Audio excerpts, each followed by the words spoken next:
Hola, bienvenidos a Radio Semilla, el podcast donde hablamos de regeneración ecológica y social. Yo soy Felipe Álvarez. Puedo decir que el episodio de hoy es para mí el más esperado de Radio Semilla. Yo estuve queriendo hacer este episodio desde hace unos 4 o 5 años y así que estoy súper feliz de presentarles a Ernesto Pfeffling, uno de los cofundadores de la red de guardianes de semillas. A mi parecer, Ernesto es una persona que solo con su presencia, con su mirada, te transmite sabiduría, transmite coherencia. Yo no puedo decir que le conozco a fondo o por mucho tiempo, pero del tiempo que tuve la oportunidad de pasar con él, puedo decir que me fui muy nutrido y con una admiración muy grande. Pero bueno, les dejo que le escuchen ustedes mismos, no sin antes mencionar uno de nuestros proyectos aliados más emblemáticos y más bonitos, que es la finca Mashpi Xungo, que está organizando su curso de agroforestería, que organizan 2 veces al año, y el próximo va a ser este 7, 8 y 9 de agosto. Es agroforestería con enfoque en agricultura sintrópica. En Mashpi Xungo, el Alejandro Solano y la Agustina Arcos llevan, debe ser más de 15 años, trabajando un bosque sintrópico enfocado en el cacao, en el que producen el famosísimo chocolate Mashpi, que es sin duda uno de los mejores chocolates que yo he probado, que tienen su propio episodio en Radio Semilla también, un bosque de chocolate me parece que se llama. Entonces ahora tienen la oportunidad de tomar este curso en un bosque donde se practica la agroforestería a diario. Son 3 días en donde se aprende la sucesión ecológica, el manejo de sistemas agroforestales, técnicas de poda, así que recomiendo altamente este curso. Los miembros de Radio Semilla tienen un descuento. Pueden buscarlos en Instagram como Mashpi Chocolate o van a encontrar en las notas del episodio. Hazte miembro de Radio Semilla. Puedes entrar a radiosemilla.com/membresía y nos vemos en 2 semanitas más. Qué honor, qué gusto. Ernesto Pfeffling. ¿Pfeffling está bien pronunciado? Pfeffling. Pfeffling. Ya, por ahí va.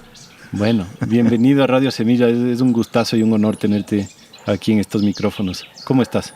Gracias, igualmente para mí es un honor estar contigo y ser parte de este programa. Sí. Estoy bien, feliz hoy, un día tan bonito, sol, pajaritos, un ambiente agradable. Bonito aquí que te has hecho todo un bosque, porque más allácito en Tumbaco está un solazo sin una sombra muy fuerte, pero aquí está fresquito y delicioso en tu pequeño oasis que te has hecho aquí. Decirte que compas de la red, muchos amigos, muchos maestros te consideran a ti un maestro y has sido tal vez de los invitados más esperados por un montón de personas que siguen este podcast, así que estoy aliviadísimo y feliz de finalmente estar sentado aquí contigo grabando. Hay demasiadísimas cosas que conversar contigo. Solo viendo lo que tienes aquí me surgen 1000 preguntas, pero más aún conociendo todo lo que me han contado que haces, ¿no? Y que has hecho en tu vida. Solemos comenzar desde el comienzo, en donde queremos como saber un poco cómo fue tu vida, dónde naciste, de dónde vienes, tus ancestros, no sé, cuál es el mito de origen de Ernesto Pfeffling. Chuta, esto es una larga historia, pero bueno, resumimos pues. Yo nací en Alemania en el año 54, cuando mi madre, que vivía en Argentina en ese tiempo, se fue allá a visitar a su madre.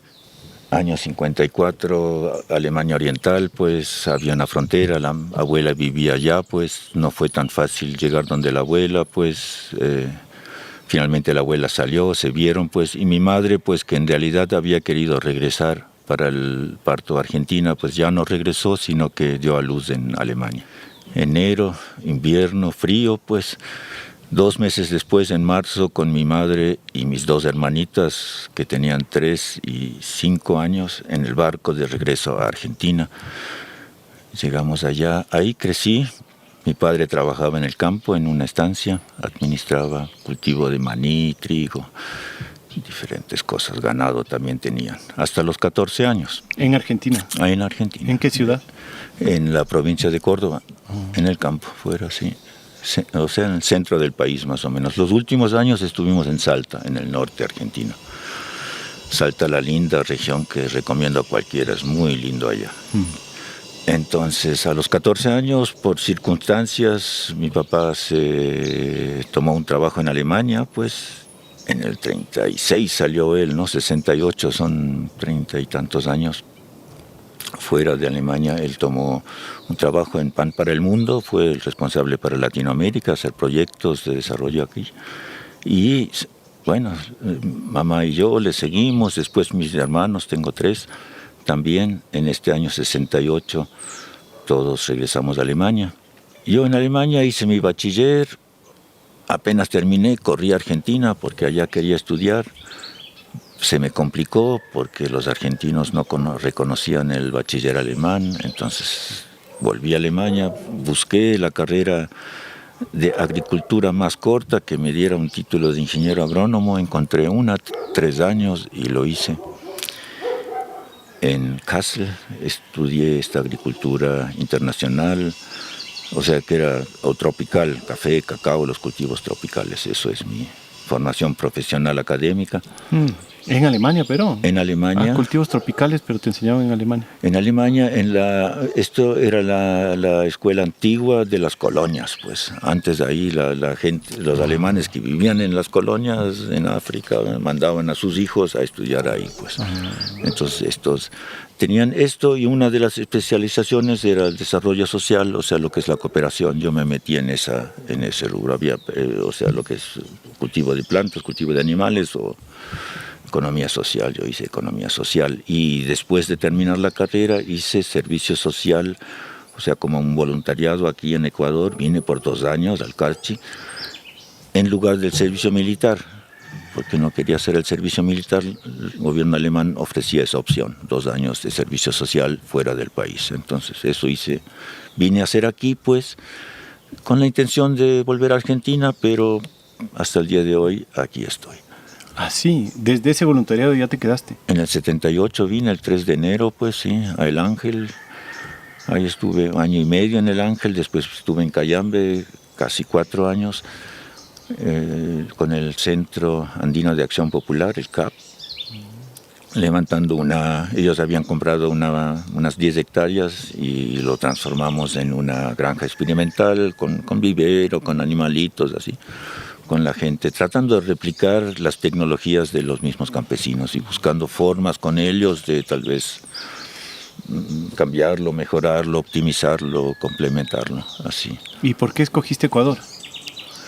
No escogí, yo lo que escogí fue Latinoamérica. Dije, por lo menos mándenme a Latinoamérica porque la cooperación alemana está en todo el mundo, ¿no?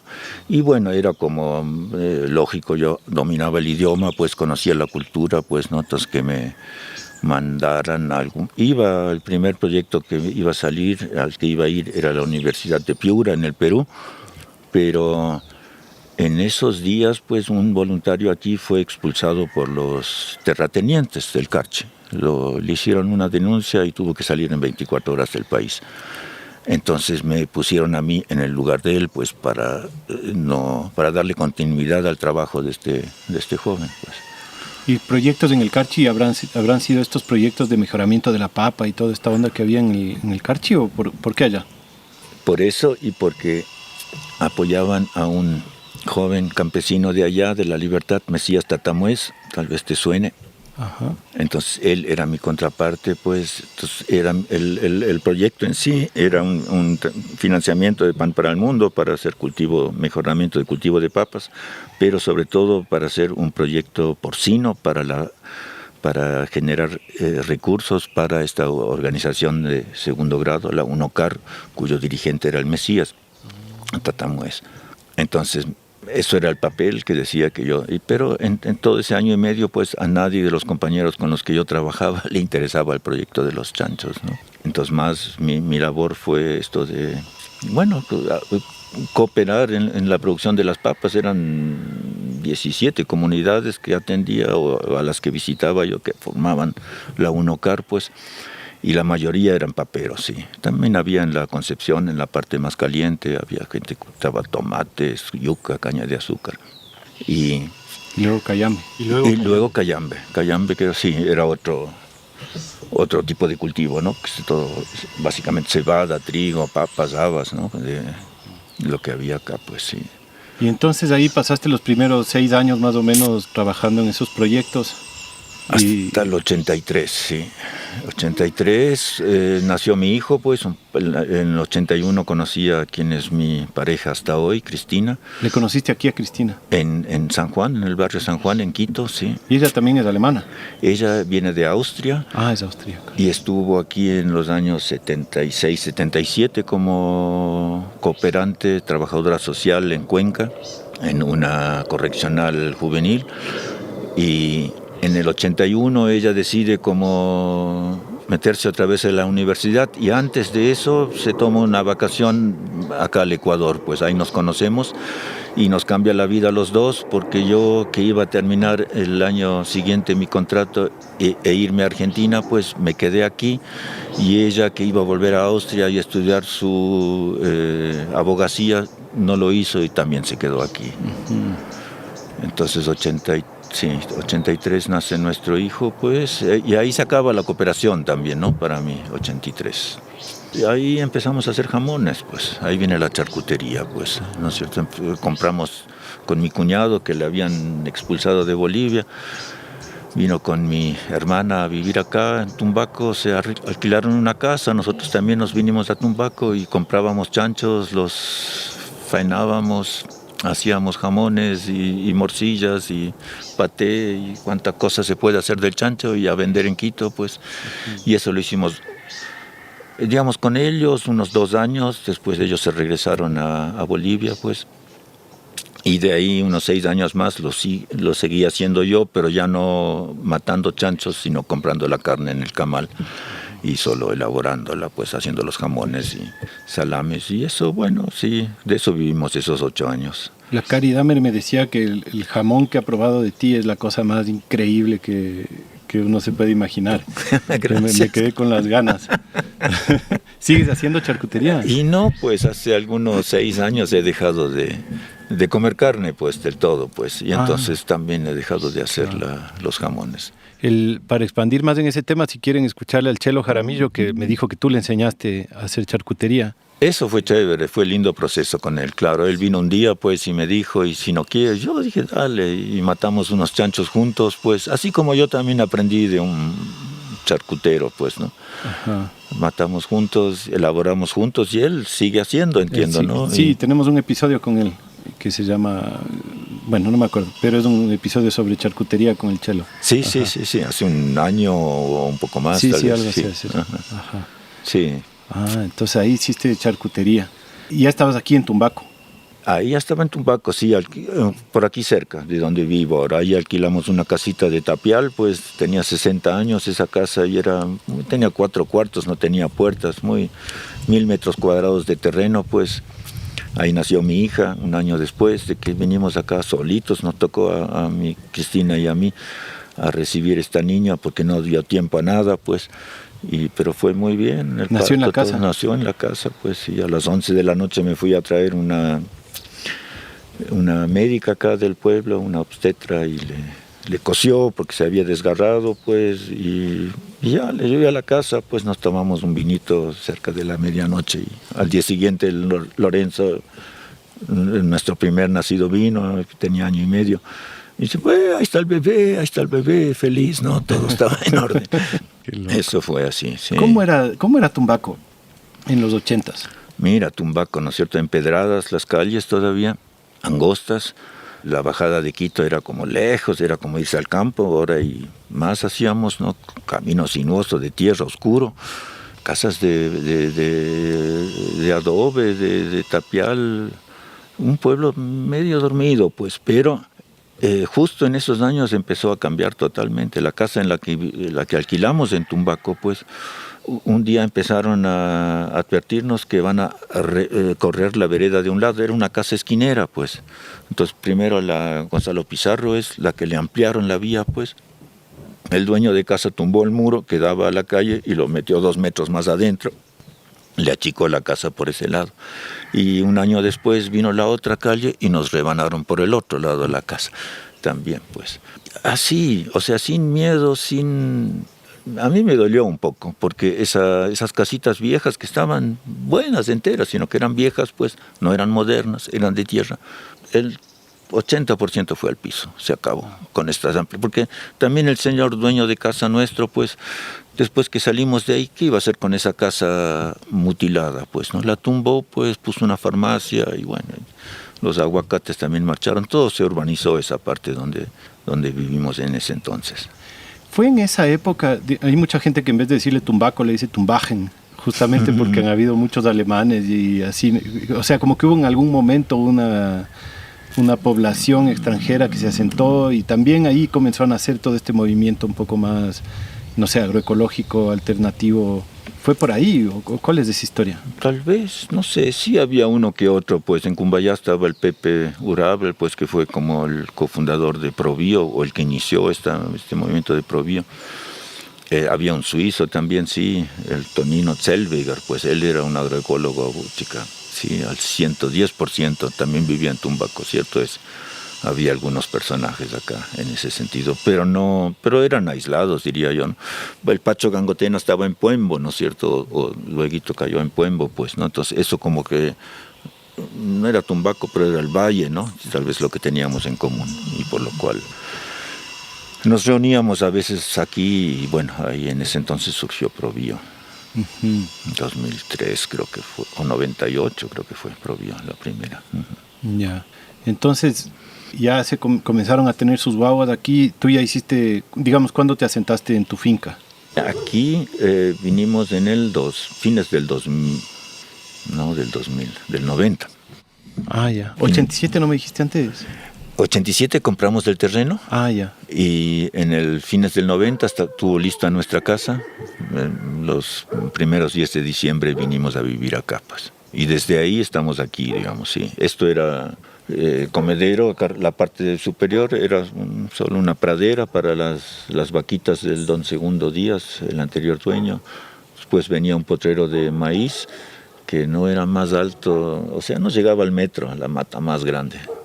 Y la parte inferior un bosque de eucalipto. Y había 5 faiques o algarrobos, no había más árboles acá. Y la gente me pregunta, ¿y si todo planteé yo? Sí planteé algo aquí, porque tú mismo antes dijiste que lo ves como un bosque esto, ¿no? Porque ahorita realmente está... Pero muchas de las plantas crecieron solas, o sea, fue solo dejarles crecer lo que generó luego tanta vegetación acá. ¿Y tu casa la construiste tú mismo con tierra? Con la tierra de aquí hicimos en ese año, en el 89, contratamos a unas personas que nos hicieron 6,000 adobes, que fue lo que nos dijo el arquitecto que más o menos necesitábamos para la casa. En el 90 luego empezamos a construir, sí, con los adobes. Y la hice yo, es un decir, digamos, yo ese año que nos duró la construcción de la casa, todos los días estuve aquí o comprando materiales o algo así, pero estuve como, eso era mi trabajo diario, pues. Pero al principio había como 16 personas trabajando, pero la dinámica fue demasiado fuerte para nosotros y bajamos a 6, 8 personas. Y con estas personas construimos durante un año, sí. ¿Y cómo tenías tú esta conciencia de cómo construir con tierra o contrataste a alguien que ya sabía de eso? Eso lo aprendí un poco antes en el Pestalozzi. El Pestalozzi, cuando le donaron o consiguieron un terreno e hicieron sus edificaciones propias, hubo un grupo de gente de Saraguro que se ofreció por el compadrazgo con el Mauricio Bild, que era el iniciador, y la Rebeca del Pestalozzi, de hacerle una minga. En una minga le hicieron un edificio que era la secundaria, o sea, de 2 pisos, no sé, como unos 150, 180 metros habitables, ¿no? Total. Lo hicieron en 6 semanas con, no sé, como 20 familias que vinieron de Saraguro. Y yo ahí en esa minga me metí. Y ahí realmente aprendí, digamos, perfeccioné mucho el conocimiento sobre la construcción con tierra. Eso fue bareque, pero cómo tú mezclas el barro, en qué te fijas, qué le pones al barro, todo eso, y cómo lo enluces, la cuestión del caolín no conocía, pues, ¿no? Entonces, eso fue como mi aprendizaje, mi graduación, digamos, en esto de la tierra, pues, ¿no? Yo en Cayambe, en este proyecto, también trabajamos con adobe, ya tuve alguna experiencia previa, ¿no? Aprendí con la gente de allá algo de esto, ¿no? Los tapiales, el 87 hubo el terremoto, pues acá el reventador, pues cayeron las casas en Cayambe, hubo todo un programa de reconstrucción en el que parcialmente participé también, y también como que vi cómo hacían, y bueno, nosotros estuvimos entre esto del tapial o el adobe o el bareque, y finalmente nos decidimos por el adobe en la planta baja y el bareque en la planta alta. Y en el grupo de personas que trabajó acá, pues había dos, un mayor y uno no tan mayor, que venían de Cetelec, allá por Alausí, de alguna comunidad campesina también. Tenían buen conocimiento también, aportaron acá, pues. Y el arquitecto Juan Alfonso Peña, cuencano, pues había hecho todo un estudio sobre la sismicidad, antisismicidad de la construcción con tierra, pues a raíz del terremoto del 87. Y él fue nuestro arquitecto, y lo que él había experimentado en sus investigaciones, lo aplicamos acá también. Mi gran amigo Juan Alfonso Peña, que todavía no me acepta una entrevista en este podcast. Ah, verle pues. Sí, le voy a ver, pasado mañana voy a ir a almorzar con él. Lindo tipo y un genio de arquitecto. Le saluda, sí, gran amigo, pues, lindo, pues. Y dale nomás, ¿cómo no se va a tomar esas horitas de tiempo? Sí, no. Tiene tanto que decir. Claro, ya le voy a insistir. Dale, ojalá. Sí. Oye, ¿y tú siempre tuviste como esta curiosidad por muchos temas? O sea, ¿siempre fuiste una persona que quería hacer de todo? No sé cómo habrá sido tu educación, pero ya es una época en donde la educación está súper enfocada en tener una carrera, un oficio, una sola cosa, ¿no? Pero, pucha, tú te metiste en todo. Y creo que tiene que ver con la formación. Yo estuve en una formación de la filosofía Rudolf Steiner, Waldorf, la pedagogía Waldorf. ¿Tus papás estaban metidos en mis padres antroposofía y así? No, mis padres no estaban, luterano mi padre, mi madre no sé si era atea, pero algo así, un poco recelosa con la religión. Pero la familia en la que yo pasé de los 8 a los 14 años en Buenos Aires, en Argentina, mientras mis padres estaban en el campo, yo iba en Buenos Aires a la escuela, al colegio. Esta familia era antroposófica, y pues ahí fui a este colegio Waldorf. Y que desde el primer día, desde los más peladitos, te enseñan a hacer cosas con las manos. Y, o sea, yo aprendí a tejer. Todavía tengo un delantal en mi taller que me hice en ese entonces, ¿no? Tenía 8 años. Yo, tallar la madera, tejer la lana, pues. Y bueno, en la medida que uno va creciendo, luego en Alemania yo seguí esta misma pedagogía. Era hacer libros, pues, hacer carpintería. Pues ahí hice mi primer instrumento de música, ¿no es cierto? Y batik, pintura, todo, o sea, es la música misma, ¿no? Todo se te abren esas ventanitas, te muestran, hay las posibilidades de que uno se meta un poco, más o menos, y sales yo salí con ganas de hacer todo, así. Eso explica muchas cosas. Y me acuerdo yo la conversación que tuvo mi profesor encargado después de la bachiller con mis padres, que yo también estuve presente, donde se trataba de definir qué iba a estudiar el joven, pues.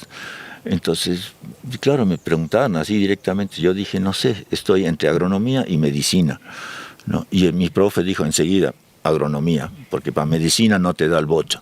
Más o menos así. Yo hasta ahora como que estoy medio resentido con él por eso, ¿no? Yo, ¿qué es? ¿No? O sea, ¿por qué me dijiste eso, no? Claro, yo soy de la tierra, no hay ninguna duda, me encanta, ¿no? O sea, yo siempre he plantado. Pero también esa otra parte me tiene muy entretenido, o sea, me ocupa mi mente, ¿no? La salud de nosotros, cómo funcionamos, por qué así asado y cocinado, ¿no? A mí también, sí.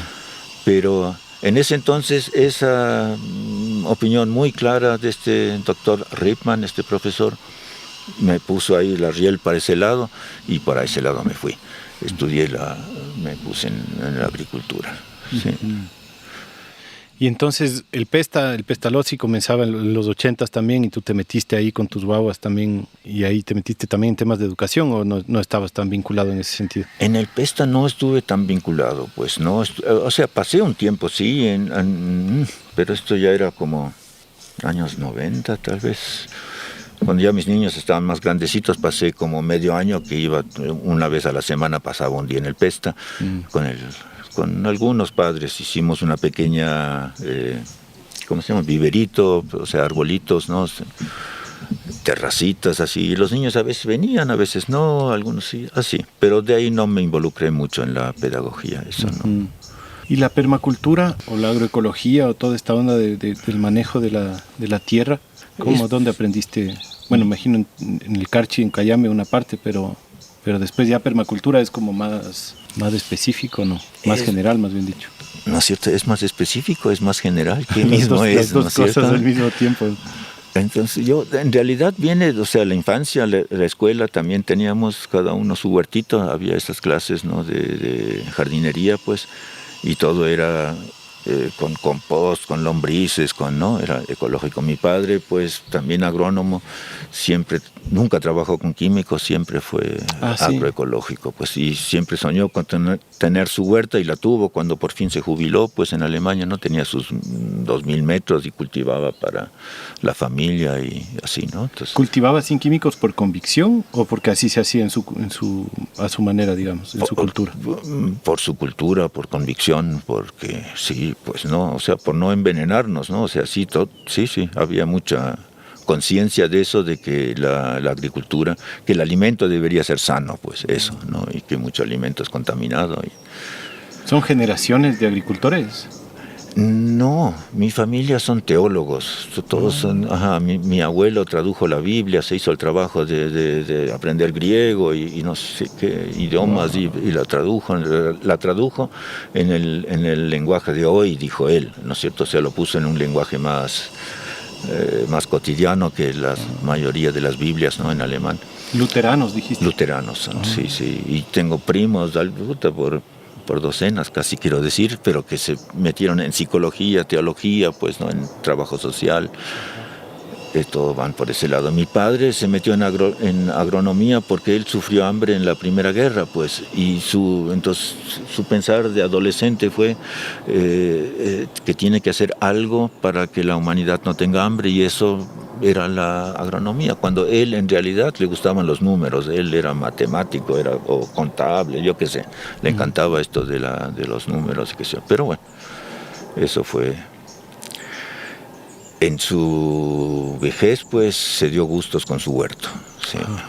Y era un muy buen huerto. Él llevaba a Pan para el Mundo, cuando ya años que no trabajaba ahí, cuando tenía exceso en su huerto, cargaba el carrito y llevaba a la cocina ya de ese Pan para el Mundo, donde se cocinaba para los trabajadores, sí, los empleados.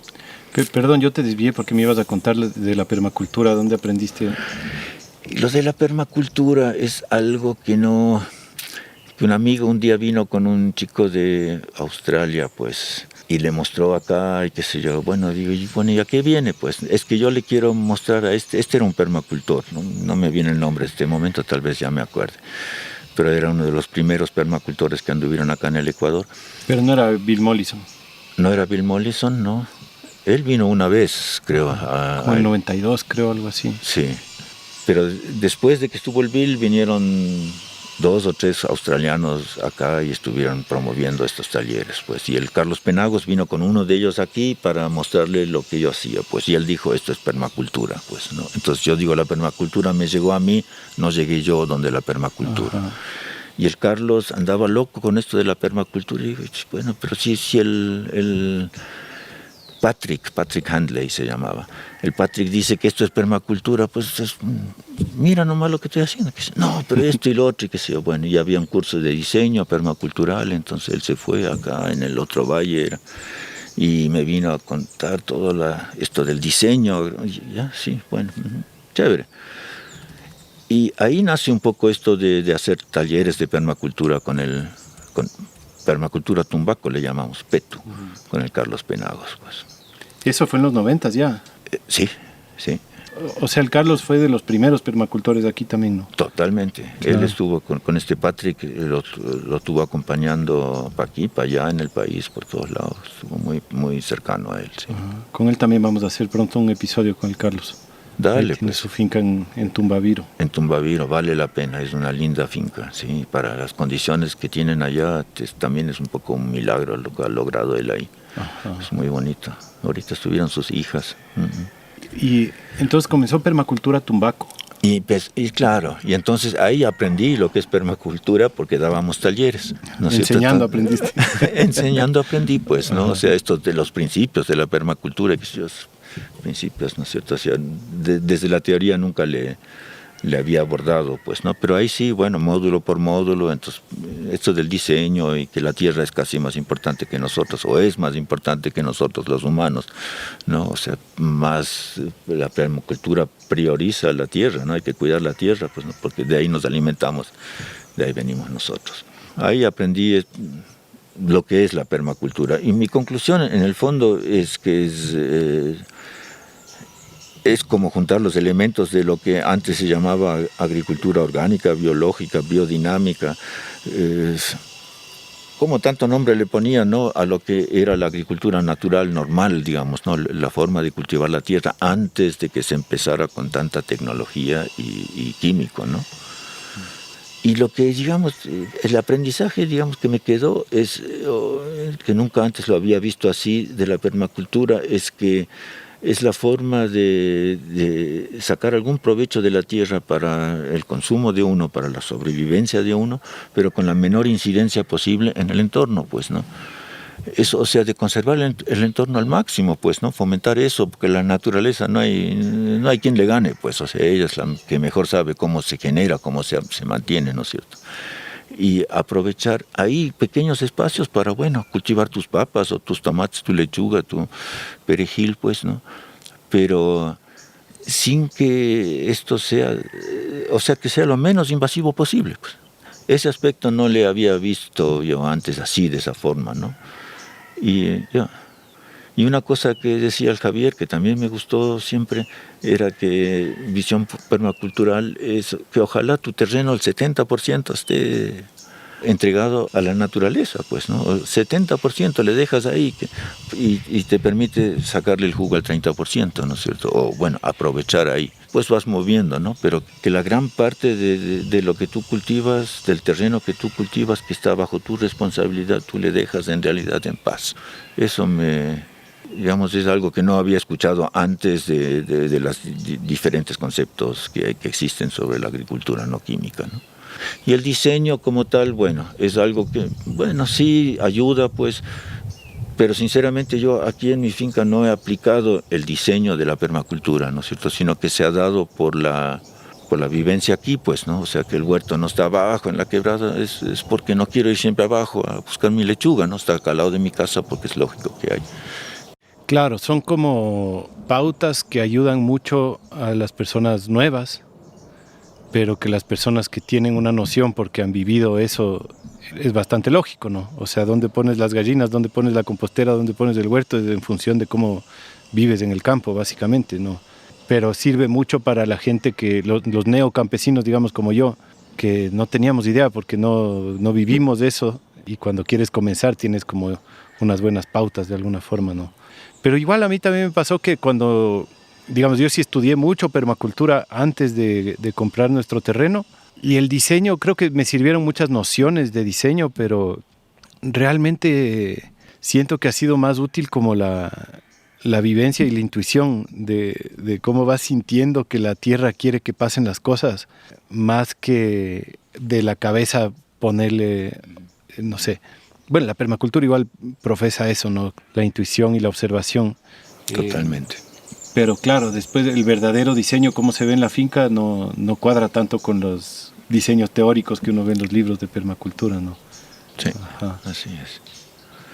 Y la importancia de los animales tal vez no le contemplaba tanto, pero yo siempre he tenido animales donde he podido tener animales, he tenido, o sea, al menos unas gallinitas, un gato, un perro, un gato siquiera, no tanto, pero y acá sí, o sea, y la permacultura como que subraya eso es muy importante, ¿no? Que en tu sistema estén los animales. Como que si no los tienes un manco, ¿no es cierto? Y eso tal vez también lo asimile así más a conciencia, ¿no? Con la permacultura. Acá tenemos un caballo, pues, que es la guadaña, nos mantiene el quicuyo corto, pues, y la majada es nuestro recurso. Todos los días recojo eso. También pienso, ¿no? Llevo 10, 12, ¿cuántos? 30 años aquí en esta casa. y todos los días hay que recoger esa majada, ¿no es cierto? Es como una disciplina, pero es una meditación también, ¿no? Es como el rato que eso se quiebra por alguna enfermedad, por alguna circunstancia, todo el sistema empieza y a mí me llama la atención, ¿no? Es que me doy cuenta, porque no he recogido la majada 3 días, ¿no? Dije, pucha, ¿qué pasó? Pues, ¿no? Entonces, ¿no? Es un detalle, pero marca la vida, es impresionante. Qué interesante. Te quiero preguntar más de eso. ¿Cómo sientes que es una cosa más energética de lo que es tu rutina, así? ¿O sientes que es un impacto en el terreno como muy importante el recoger la majada y hacerle compostar en otro lado, así, digamos? A ver, ¿por qué la importancia de recoger todos los días la majada? Porque el caballo no vuelve a comer donde ha majadeado. Si yo le dejo la majada, se me acaba el comedero. El pasto crece como loco porque recibe más nitrógeno, pero al caballo ya no le gusta. Entonces es una necesidad. O sea, si yo quiero mantener el caballo aquí en este relativamente reducido terreno para él, tengo que recoger la majada. O sea, eso es sine qua non, es condición. Entonces, claro, uno no come donde caca, dicen, pues, ¿no? Sí, pero digamos las vacas no se hacen ese lío, pues, ¿no? Porque crece la hierba otra vez, pues, y ahí mismo comen, pues, ¿no? Es que el caballo arranca más abajo, ¿no? Arranca con raíz y todo así, es como... No arranca la raíz, no, deja la raíz. O sea, come más abajo, eso sí, pero no arranca la raíz. Bueno, no, generalmente no arranca la raíz, pero tiene un sentido muy desarrollado del olfato, pues, ¿no es cierto? Entonces él llega, mete el hocico acá, mete el hocico allá, come aquí, come allá, no, pues, no, chacaramba. Entonces eso, sí. Qué interesante. Pero al mismo tiempo también dices es una meditación para ti, digamos, una práctica que para ti también es importante en tu día a día. Totalmente, sí. Y bueno, claro, y se genera un montón de abono, pues, sí. Entonces, por todo el terreno hay diferentes sitios, ahí donde come el caballo, pues, ahí tiene un sitio, una compostera, un sitio donde se pone la majada. Sí. La importancia de ser majadero. Sí. Es un animal, los otros animales son las gallinas, hay como 60 gallinas, un gallinero que es móvil, pero cada 2 años, 1 año, así, no le muevo todos los días como la Karina, que mueve, ¿no? Pasando un día creo que les mueve sus tractores de gallinas. Lo mío es un gallinero grande, 1500 metros tal vez, o sea, un área grande que está limitado para las gallinas. Duermen donde quieren, en los árboles, y ponen donde quieren. O sea, también los nidos están dispersos, se les busca. ¿Y no tienes problemas de depredadores? Y tenemos raposas, es el único animalito que a veces nos ha generado malestar, porque cuando está a punto de reventar los huevitos, pues ahí llega la raposa y maltrata la clueca y se comen los huevos. Pero hemos solucionado con una trampa muy simple de madera, pues, donde entra este animal, pues, y cuando entró, pues, le llevamos a la quebrada del Chiche y ahí lo soltamos. En total vamos cerca de 70 raposas. ¡Wow! Que hemos llevado. Desde el 12 tenemos la trampa, pues llegó una amiga y nos regaló un diseño de trampa, y desde ahí. Para los que no saben, raposa es la zarigüeya. Zarigüeya, comadreja en Argentina, o possum en botánico. ¿Comadreja le dicen en Argentina? En Argentina es la comadreja, sí. Porque aquí es otra la comadreja. Es otra. No sé, más como un tejón o algo así. Ajá, puede ser. Creo. Sí. Entonces tienes un montón de gallinas. ¿Y halcones no son un problema?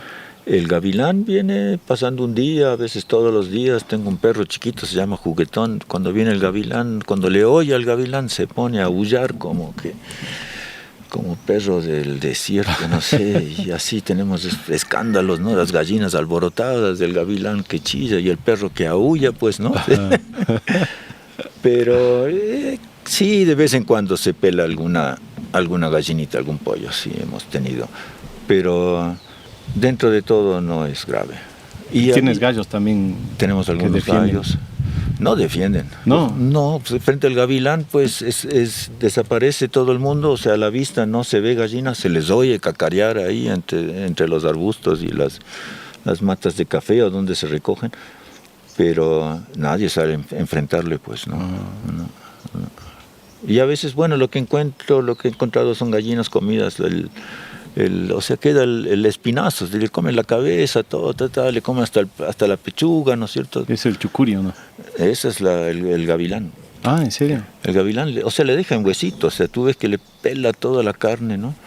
Y si tú le dejas la gallina media comida ahí, al día siguiente viene y se la acaba de comer, ¿no? Esas son las gallinas grandes que no alcanza a llevar porque son muy pesadas. Cuando son maltonas se las lleva y se sienten en alguna rama y ahí la tienen en una garra, tiene la gallina y con el pico le va arrancando la cabeza y le come.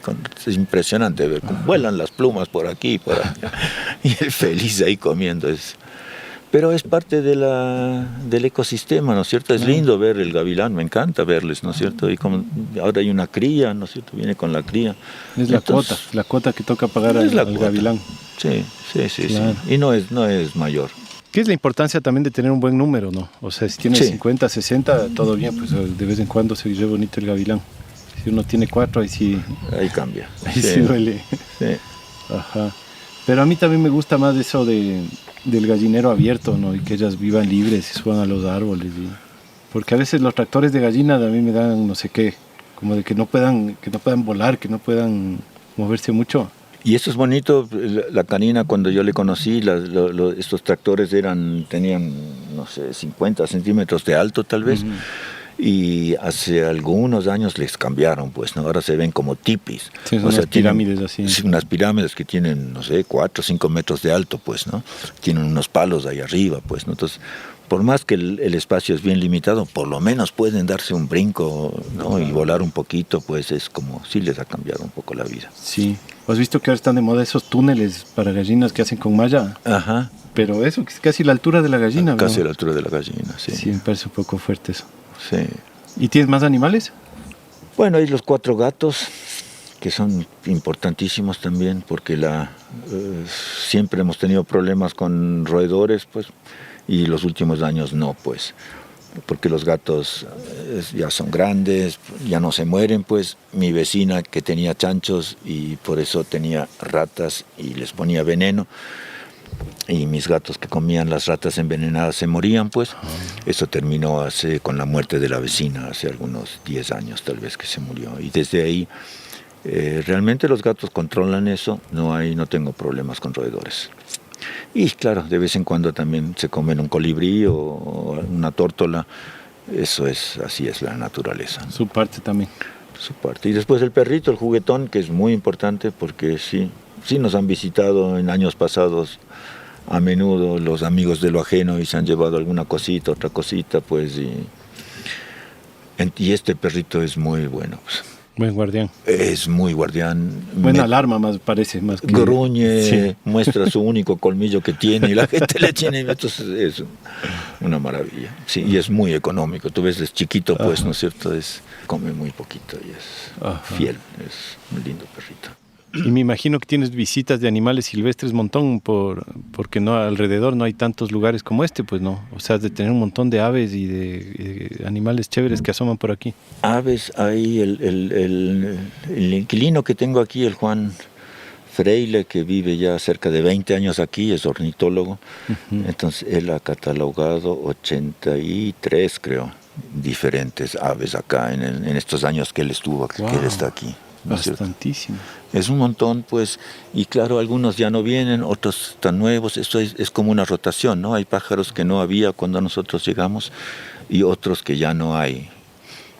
Así ha sido, pues. Pero sí hay abundante pájaro aquí. Sí, nos entretenemos viéndoles también.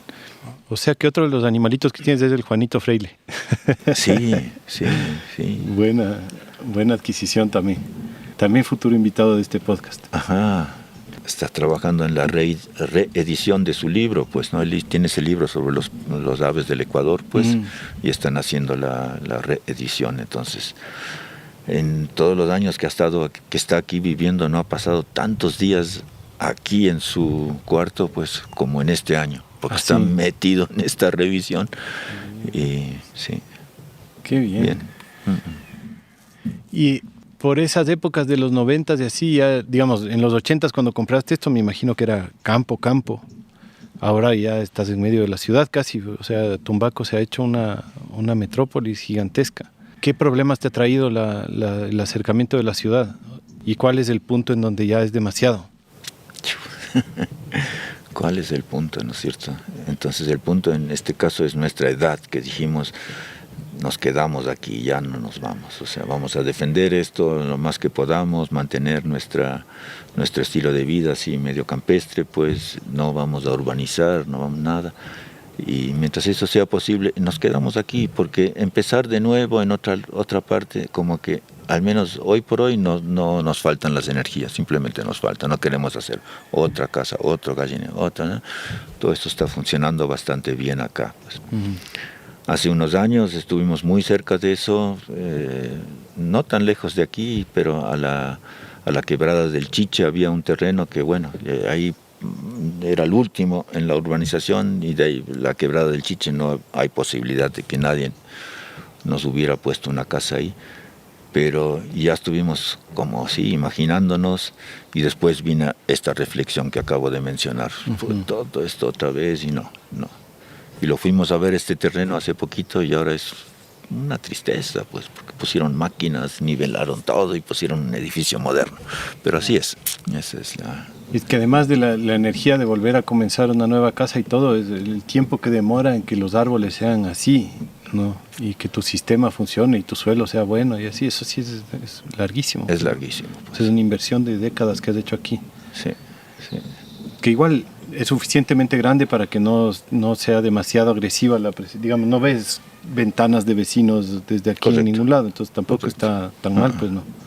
Sí, está bien. Sí, lo que ha cambiado es la bulla. Digamos, antes nuestra calle, la Norberto Salazar, era de tierra, pues, un lodazal en época de lluvia, una polvareda en verano, pues, pero no había prácticamente contaminación auditiva por los vehículos que andan por ahí.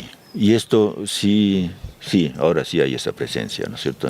Temprano, en la mañana, pues tarde, en el día, pues no hay mayor tráfico, se escucha, ¿no es cierto? Eso ha cambiado.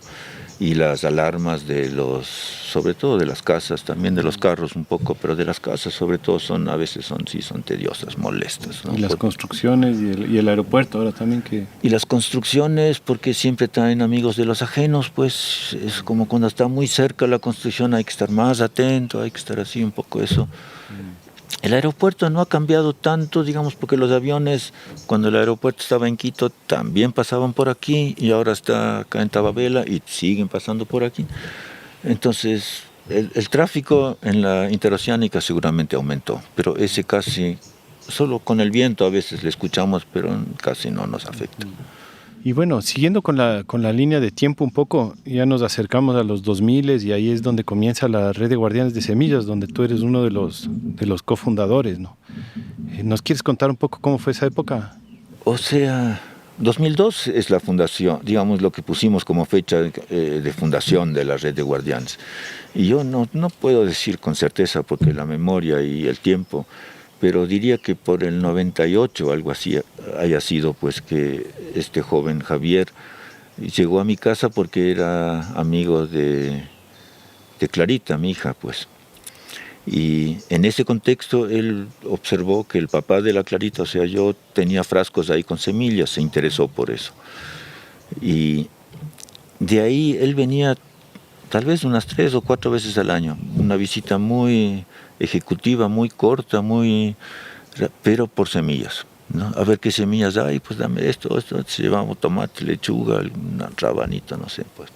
Y de ahí me acuerdo una de las, creo que fue la primera vez tal vez que fui a la casa de Javier, pues por algún motivo me invitó allá y estaba escribiendo un texto, pues, creo que estábamos solicitando financiamiento, algo así, pues, y él tenía una planta de lechuga colgada en su cuartito, pues, y seca, ¿no? Semillas, 6,000 semillas por planta de lechuga. Me impresionó ese dato. Dije, qué bestia, ¿no? La cantidad de semillas. Y tú metes 20 de ellas en un sobre y le vendes por 50 centavos, haz la cuenta, ¿no es cierto? En cosas así. Eso es de esas visitas del Javier, pues, él observa que aquí hay actividades de permacultura con el Carlos Penagos, pues, y algún rato pregunta si él puede venir con jóvenes amigos de él a cómo enseñarles mi finca y darles un poco de teoría sobre permacultura.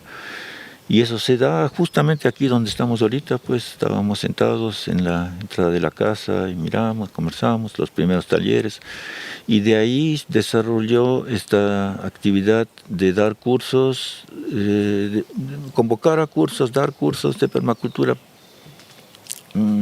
relativamente regulares, tal vez una vez al mes dábamos de ahí, pues, ¿no? Porque era toda una logística organizar y que la cocinada, y no teníamos mucha experiencia.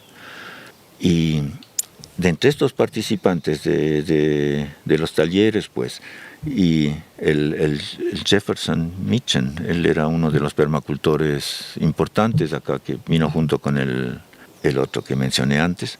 Era muy amigo del Javier, pues, apareció el Rogelio, pues, y hubo una que otra reunión en el Café Arte en Tumbaco, donde nos convocaba el Javier con el Rogelio, pues, y hablábamos el tema de las semillas. El Rogelio tenía una bonita huerta en Tola Chica, pues, en un terreno comunitario, pues. Fui a conocer con el Javier, me lo presentó allá, pues, y ¿cuándo fue? Creería que un punto bien interesante es la invitación del Javier del Michel Fanton, que es guardián de semillas en ese entonces en Australia, pues, admirador del Bill Mollison, de la permacultura y todo, pero este señor hizo un centro de semillas allá no me acuerdo en qué ciudad en Australia, y vino acá por invitación del Javier, que le manifestó esta idea, que él tenía estos amigos, el Rogelio, mí, y que estábamos en torno de las semillas y que quería hacer una organización, una estructura en torno a la producción, distribución de la semilla, conocimiento sobre la semilla, la cultura, todo eso. Y este Michel vino y a contarnos su experiencia allá. Ellos tenían un garaje en el que se reunían una vez por semana con las vecinas y donde elaboraban semillas y las distribuían, pues, ¿no? Y esa imagen nos transmitió cómo funcionó. Visitó aquí, el Javier se fue con él a Pasto, a Nariño, donde estaba la Alba Portilla, esta joven también interesada en hacer algo como una red de semillas. Y Michel Fanton no solo que nos visitó, nos dio todo el conocimiento, sino que también nos dejó $2,000 como donación para la red. Fue el primer ingreso de la red de Guardianes de Semilla como pequeña organización, que éramos 6 o 7, pues no éramos más. Y bueno, hay esto, y el otro aporte que también para mí fue, creo que ese fue el primer aporte de la red de Guardianes, es de Jim West y Mimi Foyle, estos que viven allá en Guaycuyaco, ¿no es cierto? Y tienen este banco de semillas, ¿no es cierto? Entonces también fueron objeto de la visita del Javier, pues. Y el Javier les contó toda la historia y ellos les regalaron un ordenador usado, pues, pero no teníamos computadora, entonces ya se tenía eso, pues. Eso fue lo primer objeto físico que era como de propiedad común de la red, pues, ¿no? Y después empezó esto bueno, siguió lo de los talleres, se fue formalizando, pues hicimos lo que te contaba antes, los módulos, ¿no? 12, 15, cuántos módulos, cada uno bien redactado, formulado, quién hacía cuál parte, ¿no? Con el Miguel Torske, uno de los que más talleres daban. Con él alquilamos este terreno cerca de aquí, que lo hizo producir con principios de permacultura y agricultura orgánica. Paulina vino también, Paulina Lazo un poco después. Por ahí nace la red, o sea, cuando algún debate tuvimos interno tal vez de quién era el fundador de la red, pues, y ahí como que hubo señalamientos del uno y del otro, que decían que el Rogelio, que el Ernesto, que el Javier, pues, ¿no es cierto? Y así, no había un criterio así muy definido de quién era el que había originado este movimiento de la red, pero eso provocó que el Javier se sentase y haga un escrito, pues, ¿no? Y dice: yo, Javier Carrera, fundador de la red de Guardianes de Semilla, pues, ¿no? firmado y sellado, pues, manifiesto del fundador de Red de Guardianes de Semilla. Bueno, ahí estaba el manifiesto, ahí que quede, pues, ¿no es cierto? El trabajo siguió igual, pero ese debate ya no se siguió, digamos, en ese entonces, ahí quedó. Lo cual me parece a mí, digamos, una red no puede ser fundada por una sola persona, por concepto básico de lo que es una red, ¿no? O sea, mientras no sean varios los que deciden hacerlo, no puede ser una red. Eso es. Entonces, nunca me ha hecho sentido a mí esto de decir fundador y no cofundador. Porque claro, siempre que le mencionaba, yo al inicio del podcast y le mencionaba como cofundador y él siempre corregía, yo soy fundador, no cofundador. O sea, eso no puede existir. No existe, pues claro, no. Bueno, el Jeff puso tanta fuerza ahí, tanta energía también en la red, ¿no? Me acuerdo, el mismo, Michel Fanton, o sea, que tan ajeno, ¿no es cierto? No lo conocíamos, pero tanto amor le puso a este movimiento, a esa idea, ¿no? Con la Alba Portilla, ¿no? Me acuerdo, chévere. Entonces, sí, para mí son todos, es todo este conjunto que es la red en realidad, ¿no? Y comento esto, ¿no? Porque mi relación con el Javier fue muy cercana, pues, ¿no? O sea, casi como de pareja, ¿no? Trabajamos muy juntos y él manifestaba que él tenía problemas con su egocentrismo, ¿no es cierto? Él dice, yo sé, pues, que yo siempre me pongo en primer plano y siempre quiero sobresalir, pero, bueno, lo tratamos de él, pues, o sea, aprende, trata de quedarte en segundo plano, deja que los otros hablen primero y así, ¿no es cierto? Era muy... Hasta que algún momento llegó esto de que, bueno, se viró la tortilla, no sé, pues, y éramos de pronto, no sé si su enemigo, pero algo así, pues, ¿no? De pronto fui su peor adversario, su peor competencia, no sé, ¿qué, no? De pronto Chuck se dio vuelta, pero bueno, él también en ese tiempo que estábamos tan cerca, él decía, puta, yo trabajo con quien sea, pues, mientras me convenga, pues. Cuando yo siento que las cosas se van por otro, yo me retiro, sigo por otro lado, ¿no? Cuando ya no... si me dan espacio para abrirme, el Virita, ¿no? Él empezó ahí con mercado, qué sé yo, pero ya me restringen, no, ya me voy, hasta ahí llego, pues, ¿no? Entonces no hay una... Y eso fue, este estallido en el 2012, cuando se termina mi relación directa con la red, o sea, donde yo salgo un poco, me meto en otra actividad. ¿Qué es eso? Ahí fue, pues, donde, bueno, ese egocentrismo, esa importancia de que fue lo más importante para él, ¿no? Digamos, yo ya no fui útil, ya el Moro, pues, dio lo que dio, pues, se hizo medio famoso, las casas, lindas casas abiertas hicimos acá con las semillas, llegaban 200, 300, 500 personas a darse la vuelta, ¿no es cierto? Era una dinámica chévere, todo eso. Se quedó ahí por esta necesidad del hombre de perfilarse como dueño de algo que no se puede ser dueño, algo así. Me perdí un poco en la conversa, creo, pero... No, es justo la historia de la red en tu época, ¿no? Entonces, está muy bien. Y aquí el Moro era como la sede, ¿no? Era la sede, totalmente, claro. Acá era un mar de gentes, pues siempre estábamos 4 o 5 de la red, prácticamente siempre aquí. Y iba gente, pues, de los unos, los otros, o por taller, o por conferencia, o por semillas, o por visita, por lo que sea. Y tenían aquí un banco de semillas. Y teníamos un banco de semillas interesante, sí, o sea, grande, realmente grande, importante, pues, mucha semilla. Nos flaqueó un poco la distribución, diría, ¿no? O sea, yo compraba...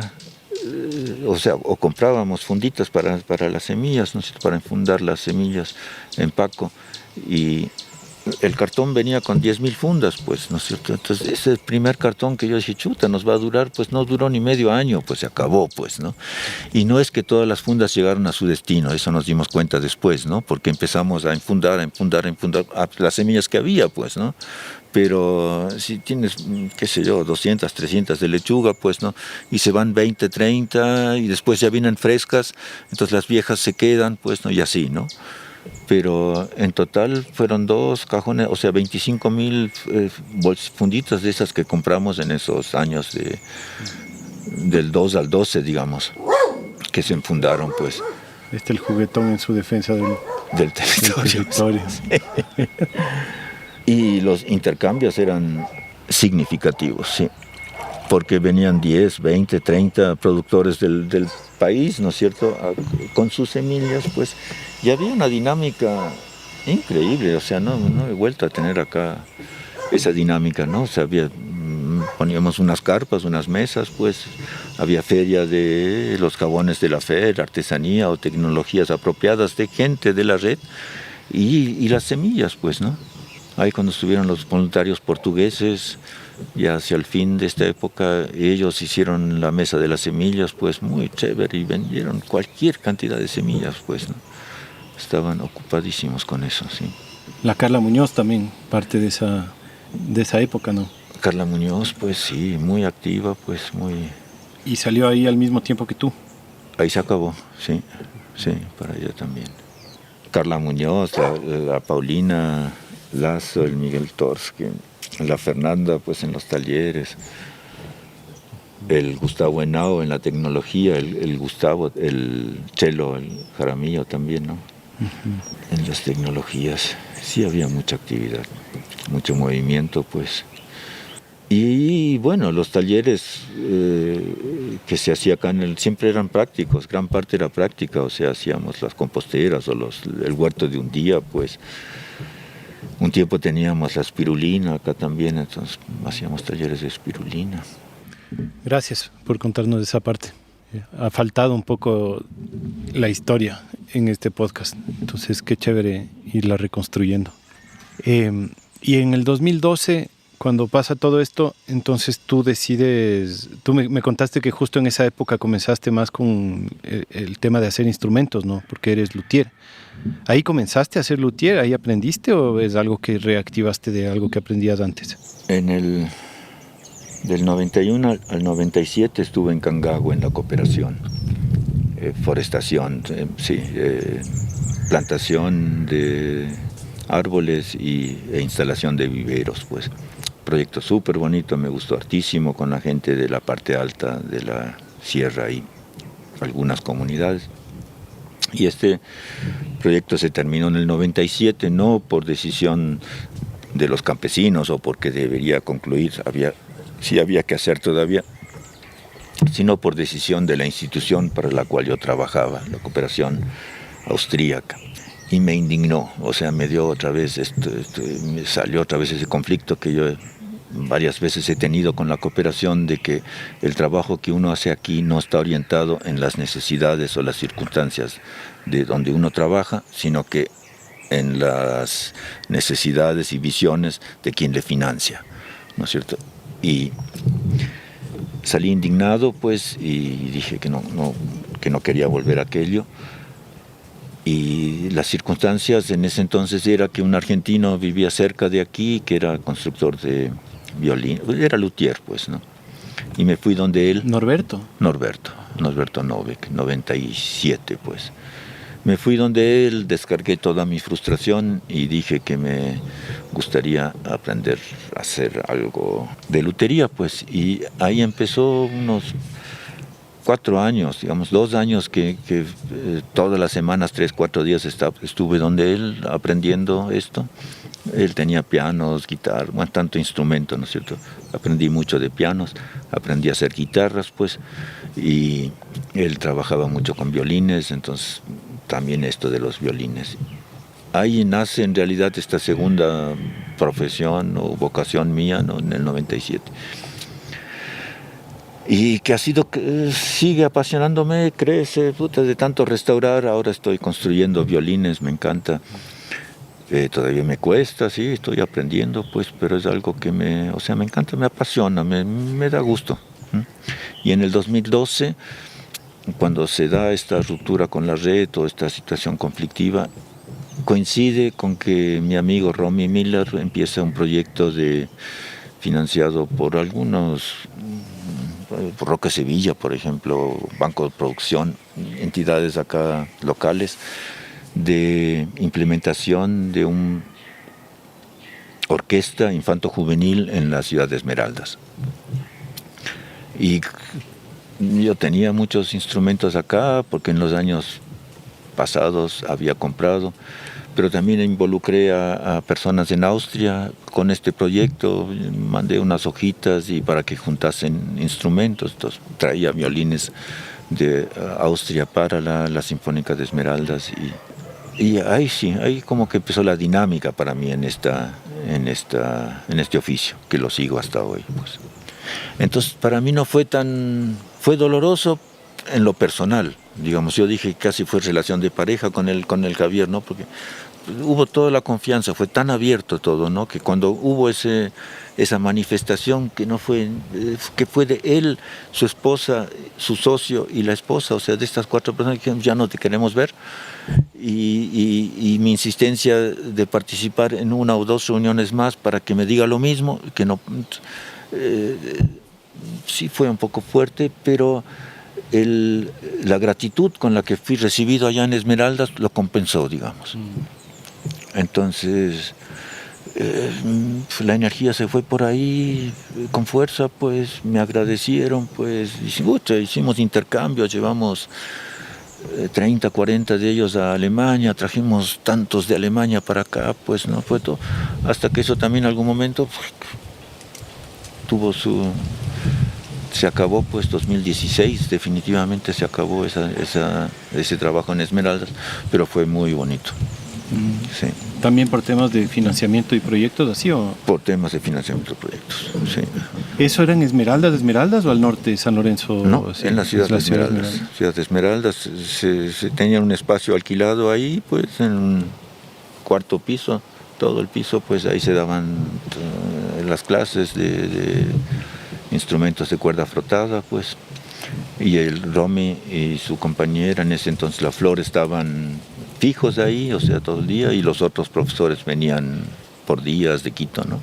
No sé si me quieres contar un poquito más de cómo es la lutería, cómo se vincula a tu finca, si es que es algo que se logra integrar en el sistema o es una actividad aparte. O sea, la madera es especializada, tienes que traer de afuera, o tú puedes, por ejemplo, cultivar un árbol del que vas a hacer un instrumento de los que haces, un violín, no sé. El único que he cultivado aquí, pues, es un falso arce, o plátano también le dicen.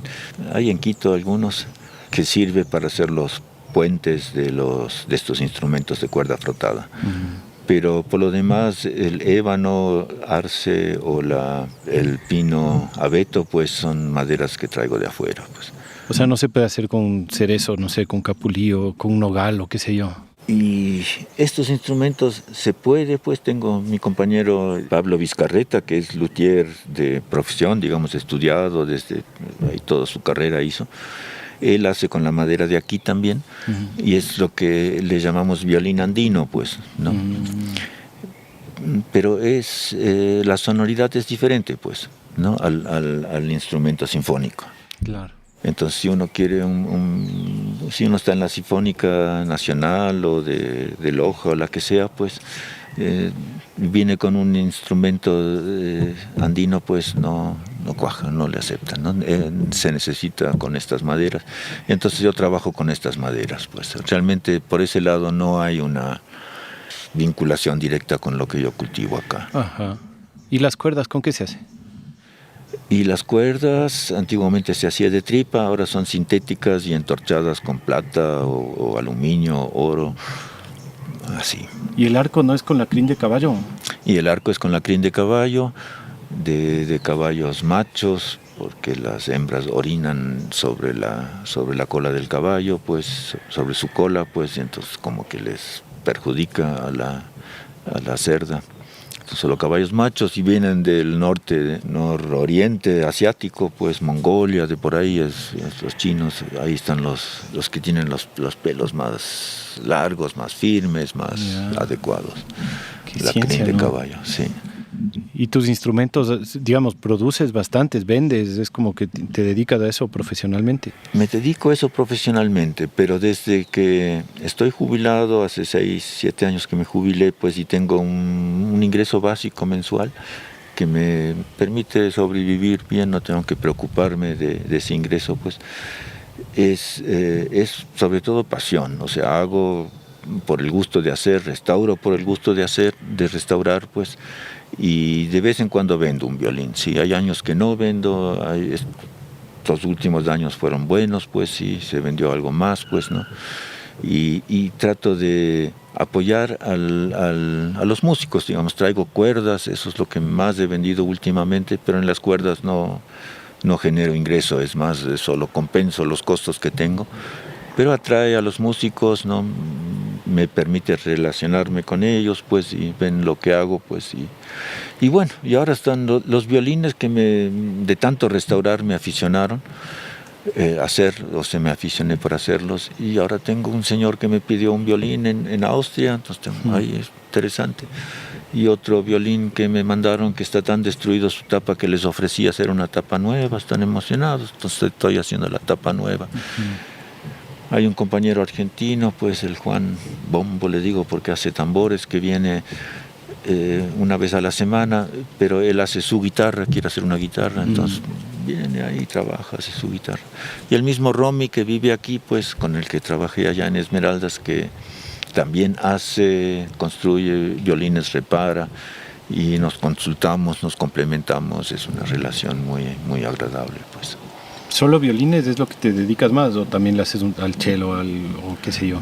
Todos los instrumentos de cuerda frotada, sí. Hicimos un contrabajo con el Pablo, construimos. Wow.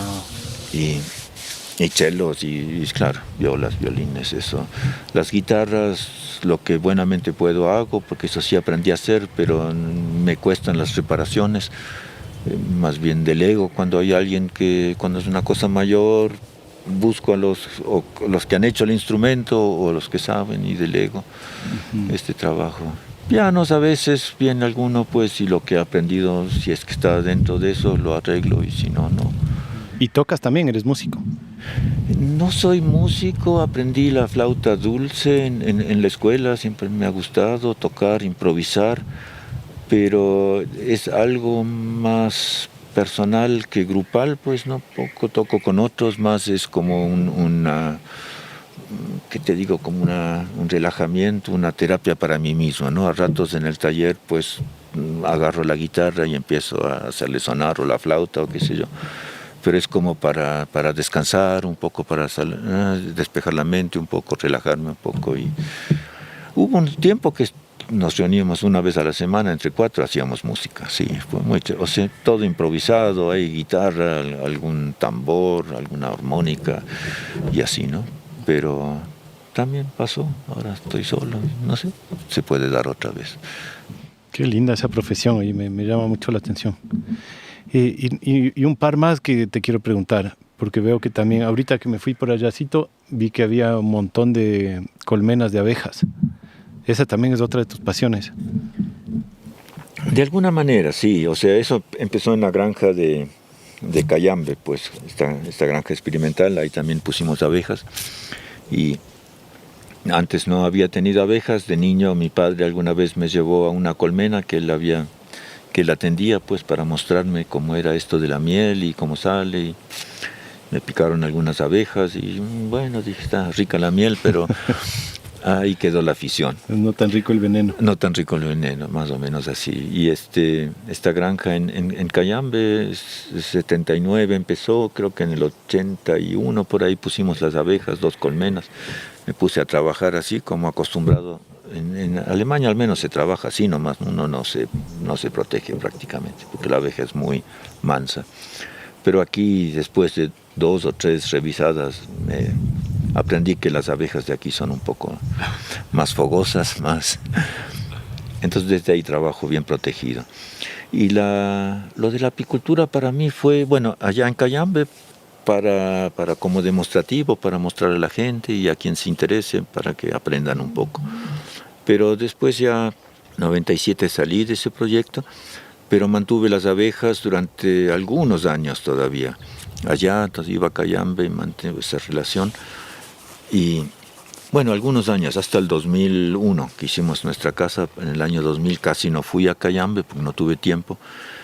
Entonces vinieron otros a interesarse por mis abejas Y ahí un día que fui y encontré un poco maltratado mi apiario, pues metí mis abejas en el remolque y me las traje aquí. Desde ahí les tengo aquí y como no hay muchos apicultores, pero sí gente que está interesada o tiene abejas, entonces hubo uno y otro que me pidió que atienda.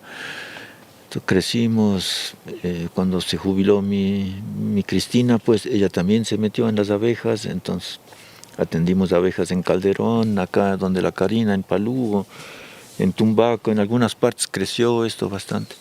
Y ahora hace unos años otra vez nos reducimos un poco.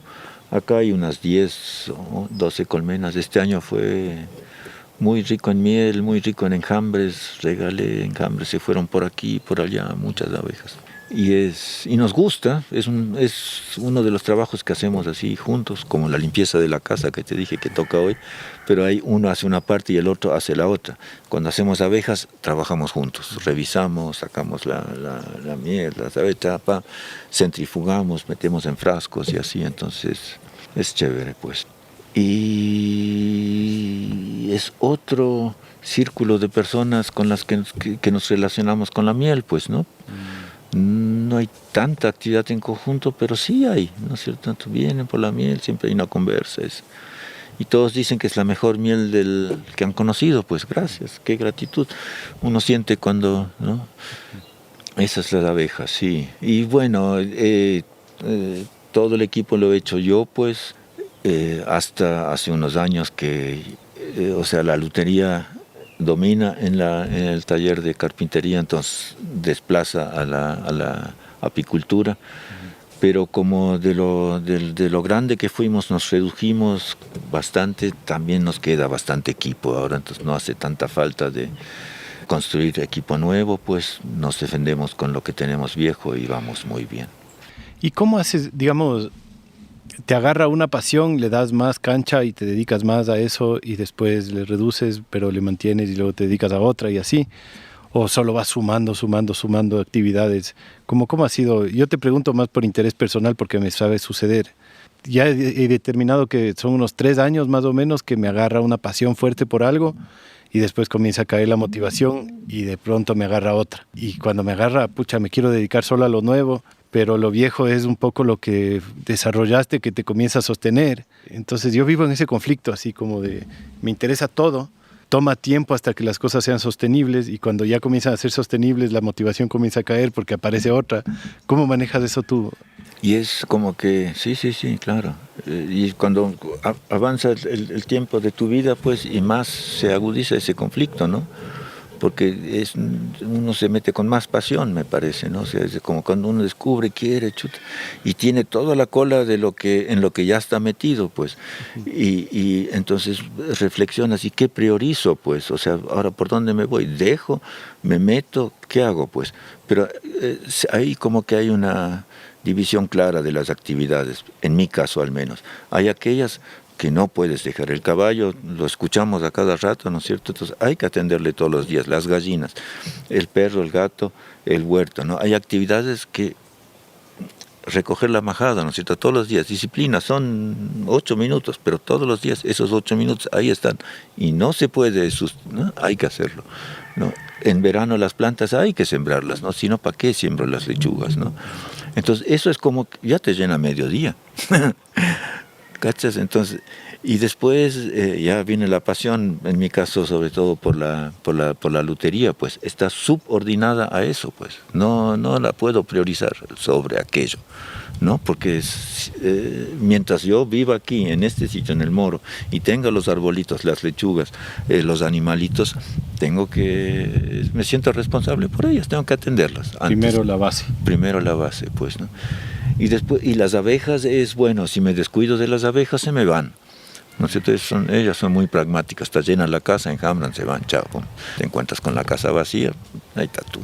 Entonces ahí no tengo tantos problemas, ¿no? Y a veces ocurre eso, ¿no? Nos ha ocurrido que no, insiste un poco mi querida Cristina, ¿no? Que está o sea, que es más disciplinada, pues, ¿no? Yo soy más del vientre, más, ¿no? Ella es más cabeza, más, tiene anotado, ve, pues ya 3 meses que no vimos, ¿no? Nos revisamos las abejas. Para mí no son los 3 meses, sino que de pronto huelo que algo pasa, entonces hay que ir a las abejas, ¿no? Pero ella dice, no, ya pasó tanto, hay que ir a ver, cosas así. Y así es con las abejas. Bueno, al último viene la lotería, pues, ¿no? Entonces, a veces hay días donde sí, doy de comer a los animales, riego y me meto al taller, ¿no? Entonces, chévere, pues, y estoy ahí hasta que puedo, a veces hago, pero la regla no es esa. La regla es que al taller llego después de almuerzo o después de merienda, ¿no? El año pasado, prácticamente el tiempo en el taller fue de, qué sé yo, 9 de la noche a medianoche, 1 de la mañana. Eso era el tiempo intensivo en el taller, pues, ¿no? Porque ya todo estaba arreglado, Cristina con su libro leyendo o durmiendo, pues, ¿no? Y uno trabajando tranquilo. ¿Y el barro? Porque también eres alfarero, ¿no? Y el barro, eso es lo que estaba en la punta de mi lengua ahora, ¿no? Y el barro es lo que me fascina desde que aprendí a hacer con barro en la escuela, en el colegio, porque uno puede hacerse su tacita, su plato, y es tan simple, ¿no es cierto? Solo con el barro, moldear, meter al horno, y bueno, hasta puede esmaltar si quiere, y tiene carácter de porcelana, está listo. Es fascinante, me encanta. Es como la miel, que tú solo sacas este cuadro de la colmena y le centrifugas, le exprimes, como sea, pero sale un producto que está listo, que no tienes que hacerle nada más, ¿no? Entonces me fascina. Pero ahí expuse un poco esa barrera, ¿no? Priorizo la lutería sobre la alfarería, ¿no? Pero la alfarería tiene un elemento, alimenta un elemento aquí en El Moro que es uno de los más importantes. Es la reunión de los jueves, donde vienen vecinos y amigos a hacer eso. Sin ningún compromiso de hacer o no hacer, simplemente hay arcilla, hay un cafecito y alguien trae un refrigerio y hay gente con la que se puede conversar uno, ¿no? Y puede hacer. Entonces la mayor tiene 96 años, va a cumplir este año, el menor tiene 1 año y medio, pues. Y entre medio hay todas las edades, ¿no es cierto? Y la mayoría son vecinos, pero hay alguno que otro que viene de un poco más lejos, de Quito o algo así, ¿no? Y ahora somos un grupo de aproximadamente 20 personas, que no siempre vienen todas. A veces vienen 16, 18, ayer fuimos 6, creo. Pero es el espacio donde nos intercambiamos sobre la cotidianidad, sobre todo lo que nos ocurre, pues una es psicóloga, pues el otro es panadero, pues el otro tuesta café, pues, y cada uno tiene sus historias. Y también con la situación, con tu cotidianidad aquí, ¿no es cierto? O sea, Ecuador, pues, ¿no? Que de pronto se ha vuelto tan diferente, ¿no? Me preguntabas del Ecuador de los años 80, Tumbaco, me decías, ¿no es cierto?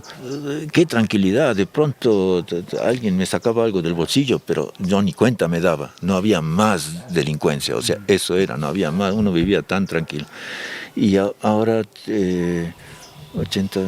40 y tantos años después, ¿no es cierto? De pronto suenan las sirenas y me secuestran al vecino acá, pues, ¿no es cierto? De pronto vienen personas y me asaltan a mi mujer aquí en mi casa, chuta. Entonces es como que, ay, ¿qué pasó, pues, ¿no es cierto? Acá adelante sales con tu celular, viene una moto y te la saca de la mano, pues, ¿no? Y entonces y no quieres ser rencoroso, pues, no quieres esa amargura y eso lo compensamos acá en la arcilla, pues, ¿no? Somos vecinos, cuando nos duele algo, cuando nos pasa algo, lo manifestamos, pero lo que más cultivamos es nuestra buena relación entre humanos, nada más. Pasar un rato tranquilos, relajados, reírnos un poco, y de yapa producimos. El uno hace su diablito, el otro hace su tacita, el otro hace una figurita, monstruo, le dice, bueno. Y la señora, la María, con sus 90 y tantos años, hace su tortuga o su jabonera, pues, y casi no ve y casi no oye, pero está feliz, pues, y sale y tiene un producto que, o sea, primero lo hace en arcilla, después pasa a hacer bizcocho, lo ve otra vez, luego lo esmalta, otra vez va al horno, sale el color, uy, no salió como ella, pero yo, ya, bueno, le esmalta otra vez, entra otra vez al horno. Entonces hay todo un proceso, ¿no? La expectativa, cómo se portó el horno, qué salió del horno.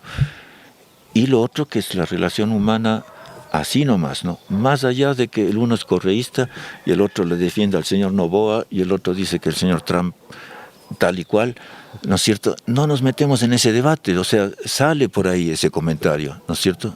Pero no nos calentamos las cabezas con eso, nos quedamos en nuestra buena relación y en que eso es lo que más vale, pues, ¿no? Uh-huh.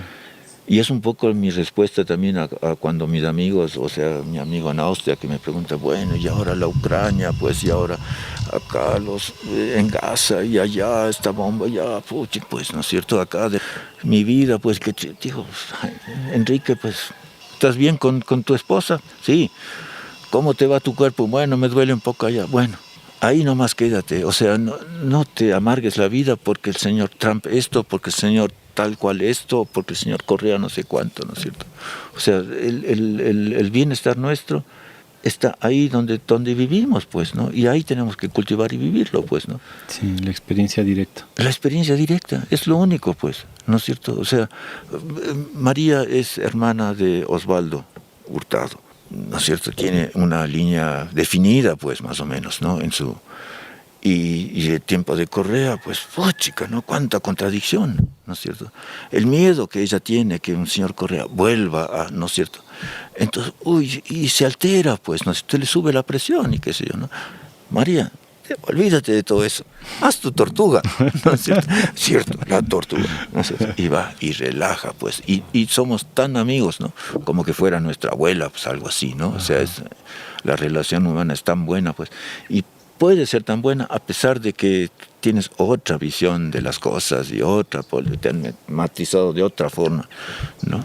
Pero te une la sencillez de hacer algo con barro, pues, y que eso funciona y que te permite hablar sobre, no sé, sobre el concierto que viste o tu paseo en bici o lo que sea, ¿no? O sea, es sencillo pero profundo también, porque algún invitado pasado nos decía algo como que hablaba de la alfarería y decía que algún sufi místico, no sé si fue Rumi o alguien de ellos, decía que mientras uno moldea el barro, es como que Dios le moldea a uno, algo así. Y me pareció precioso porque es algo, eso, o sea, el hecho de tener la mano en la tierra y de tener una relación presente con otro humano es como, ¿qué más quieres, no? Qué lindo. Lo que tú acabas de decir, Dios, ¿no es cierto?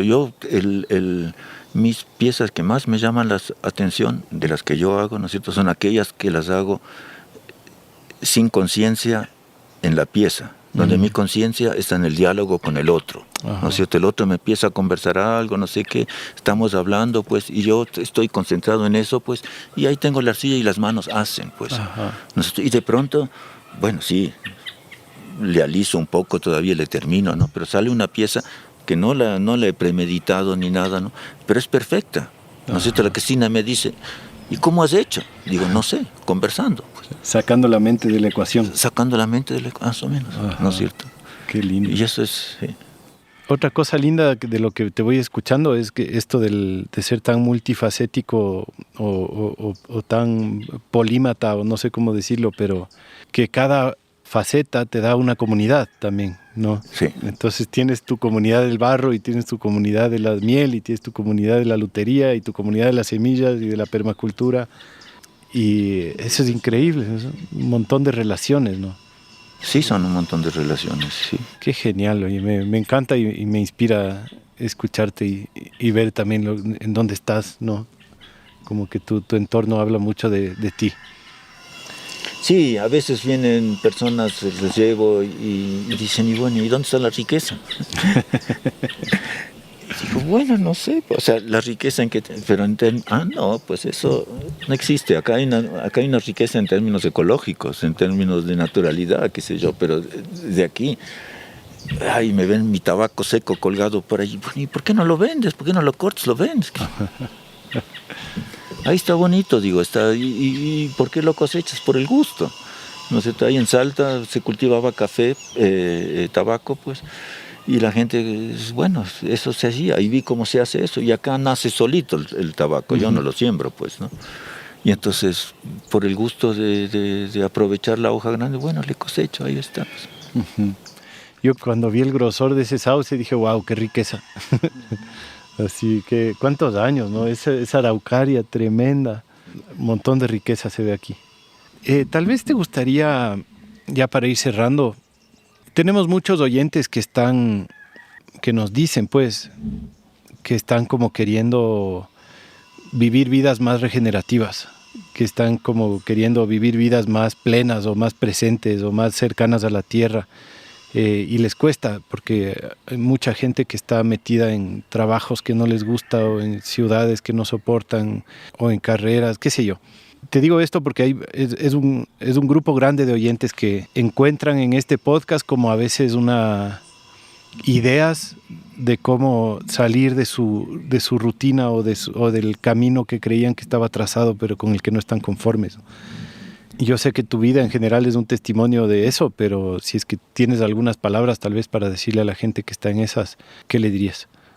O sea, donde hay una intención hay un camino, pues. Para mí eso es como un principio básico, pues, ¿no? Entonces, si yo quiero hacer un instrumento, pues, y no tengo ni palo ni quien me enseñe, pues, tengo que buscarme un palo y quien me enseñe, pues, o sea, pero tengo que ponérmelo en mi mente, pues, ¿no? Tengo que tener ese propósito. Yo creo que si uno tiene ese propósito de relacionarse con la tierra o de hacer lo que a uno le gusta, pues, tiene que mantenerse firme en el propósito nomás. Y eso ocurre, pues, ¿no es cierto? No hay que aferrarse a lo imposible, pues, a lo que uno dice, bueno, yo estoy, pero tengo que pagar esto, tengo que pagar aquello, y mi hijo está estudiando, y tengo que la cuota, y mi trabajo, y qué sé, sí, todo eso.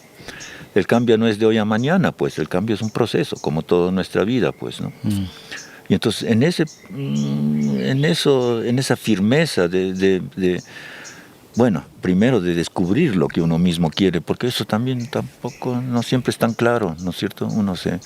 Yo me metí en agricultura y acabé en lutería, pues, sin dejar la agricultura, por cierto, pero podía haber sido al revés también, porque, bueno, digamos, gran importancia en esto tiene la autoestima, ¿no es cierto? Nosotros somos capaces de hacer lo que hace el señor Trump, o sea, ¿no?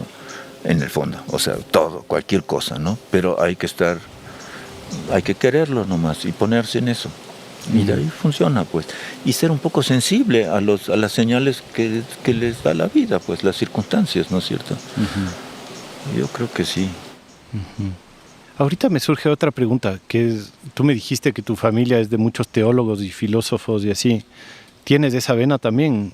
¿Lees, estudias o te preguntas mucho al respecto? Yo lo que hago mucho es observarme a mí mismo. Me asombro, generalmente me asombro, ¿no? Digo, chuta, eso dijiste, eso hiciste, me llama la atención. Y tuve en mi vida largos periodos donde me negué a leer cualquier libro, cualquier filósofo, porque quería desarrollar mi propia filosofía o mi propio conocimiento. No quería que eso sea, no sé, formado. ¿Qué prejuicio tendría? No sé, pero no quería que eso sea influenciado por otros, ¿no? Es como que generar algo más propio. Mientras tanto leo un poco más, pero no leo mucho. Yo en la noche generalmente caigo a la cama y un minuto después estoy dormido, ¿no? Y cuando voy de vacaciones, sí, me llevo algo para leer, casi no logro leer, porque en las vacaciones no quiero hacer nada, pues. Así es. Entonces es mucha observación propia, sí. Me he dado cuenta y es cada vez más eso, ¿no? O sea, de tratar de descubrir mi ser, eso. ¿No es cierto? Porque las cosas en realidad se dan por sí solas, pues, ¿no es cierto? No sé si es tan fácil entenderlo, pero en realidad las cosas se dan si uno deja que se den. ¿No es cierto? Uno siempre tiene la precaución de que, pero mira esto, pero ten en cuenta aquello, o te puede pasar aquí. Y con eso evita o sí, entorpece que las cosas se puedan dar, pues, ¿no? Si uno deja que fluya, pues, aunque más adversa parezca, y tiene el norte claro, pues uno llega ahí al norte, pues. Y tiene que tenerle un poco de fe y perder. El miedo es mal amigo, el miedo es alguien que el miedo y la vergüenza para mí son malos amigos, ¿no? Los trato de mantenerlos lejos, pues, porque el miedo te paraliza, pues, ¿no? O sea, este tiempo que había tanta delincuencia, mi vecina que vive a una cuadra de aquí y viene a la cerámica, se viene a dejar en carro por el marido. Le digo, Eli, pues, sos mi vecina, vente, pues. No, o sea, tanto miedo, pues el miedo es... Ay, y no hay para qué tener, o sea, si te toca, si es el momento de tu muerte, te toca, con miedo y sin miedo, pues no está en tus manos, ¿no es cierto? Está en otras manos. ¿Quién será el que decide, no? Pero yo no decido sobre mi vida.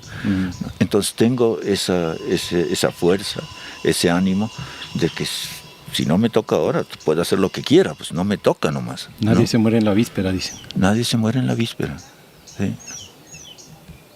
Entonces, sí. Yo digo, ánimo nomás, ¿no? Y si uno está en situaciones tan adversas, chica, zafe de a poquito, no se desespere, pero si hay una salida, siempre hay. Donde hay una voluntad, hay un camino. ¿Sí? Uh-huh. Qué lindo, qué genial y qué inspirador, Ernesto. Me ha encantado conversar contigo. ¿Hay algo más que quisieras decir antes de cerrar?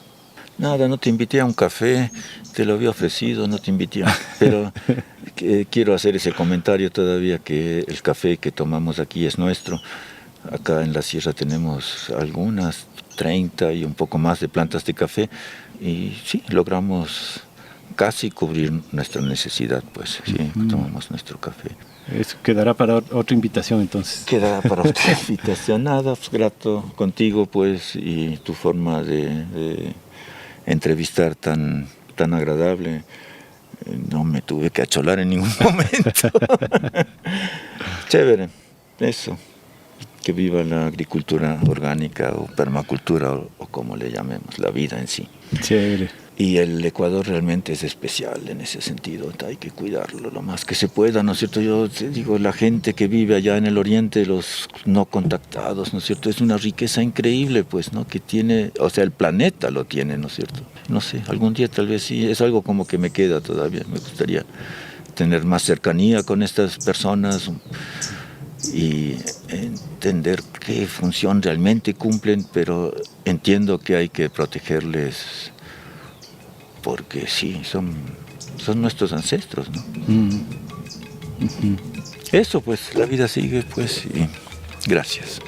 Gracias. Gracias a ti, Ernesto, en verdad, admiración profunda y gratitud. Qué bueno que estás aquí haciendo lo que haces. Y gracias también a todos los que han escuchado. Un abrazo y hasta la próxima.